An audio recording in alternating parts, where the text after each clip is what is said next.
Good afternoon.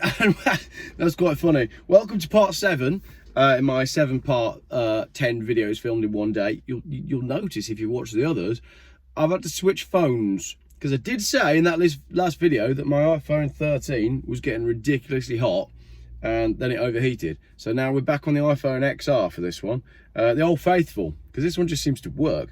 Right, the insanity of net zero has been exposed, and by the Greens no less. This is from the Telegraph.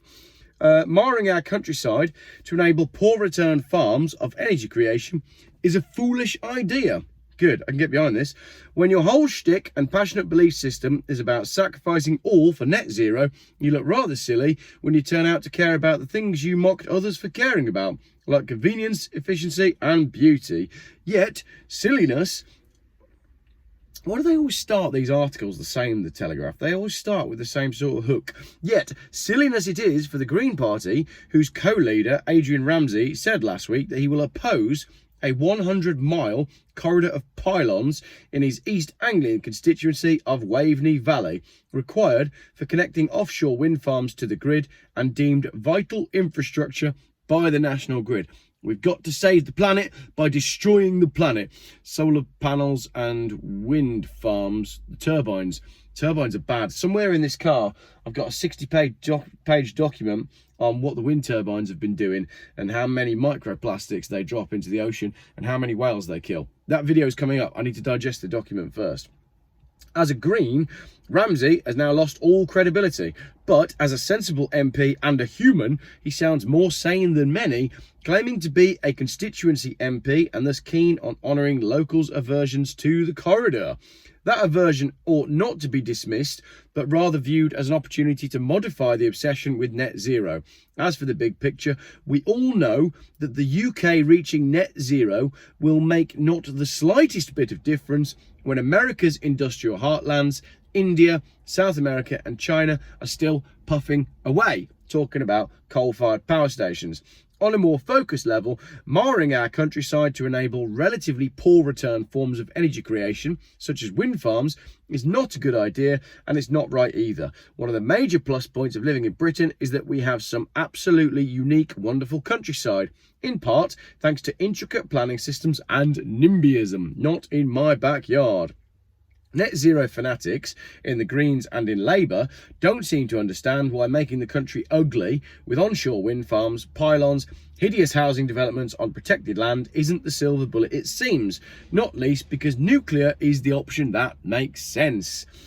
Also, if people here are already depressed by failing systems, depriving them of what they have grown up taking for granted as the countryside will only make them more depressed. There is a profound tension between net zero fanaticism and prosperity, growth and happiness. Labour and the Greens are as far as ever from recognising it. So, great article there. I've got some comments to go into as well, but I just want to add a few things. It's interesting that we are now starting to see the connection between the fact that all the green stuff that we've been sold is not actually green when you start digging into it. Solar panels and how they're produced, wind turbines, the fact that the turbines don't actually work and the solar panels are, pretty unreliable when it comes to the British weather. And then you've got to connect them all up to the grid and then they've got to run at the right sort of rates, otherwise you need battery storage plants. The other thing is, with solar panels, why are we now moving farmland over to solar? When I noticed in a comment the other day, someone said, why don't we just put solar panels on top of all the car parks? If every open car park in the UK suddenly had a metal framework of solar panels put up on top of it, that'd be fantastic, because the area is already concrete, it's not being used for anything other than parking cars, and it's perfect. And the only answer to that is the reason we're not putting solar panels on car parks, the reason we're putting solar panels on farms and greenbelt land instead of on established, already concreted land is money. There's no money in putting solar panels on car parks because then they'd have to admit that actually it doesn't make financial sense in order to do that. What does make financial sense is taking a farm or some land that you can't currently build on, putting a solar farm on it and then waiting 10 years when you can then change the purpose of the land. Pretty sure that's what's going on. The other side of that is, and the conspiracy theorists will enjoy this one, the conspiracy theorists have been saying for years that we're heading for planned famine. The government and the people that control the government want to completely take control of the food supply. And a really good way to do that is to incentivize the farmers to not grow any food. Now, the way that you could slow down the food supply and take control yourself would be, I don't know, set up a retirement scheme where you can pay farmers a big bonus to retire early, or you could pay them to leave their food fields empty and have like wildflowers and grow bird seed instead. That'd be great for the environment and really terrible for the food supply. But if you're trying to take control of the food supply for nefarious aims, that would be a fantastic way to do it. The reason we're not seeing solar panels on car parks is nobody makes any money out of that. Comments. Net zero. Manufacturing that is entirely reliant on oil and related industries and which won't make the slightest bit of difference in the face of pollution being generated elsewhere. It's the biggest, most sustained and most expensive example of virtue signalling ever, especially since alternative power generation methods rely on strip mining elements that are even more damaging than oil. And using machinery which is entirely reliant on oil. Ridiculous. That's a great comment. And I'm not completely sure I need the other two comments, but I've obviously written them down for a reason, and I've started, so I'll finish. The frustrating aspect of green ideology is their complete failure to recognise the biggest driver of pollution. Too many people.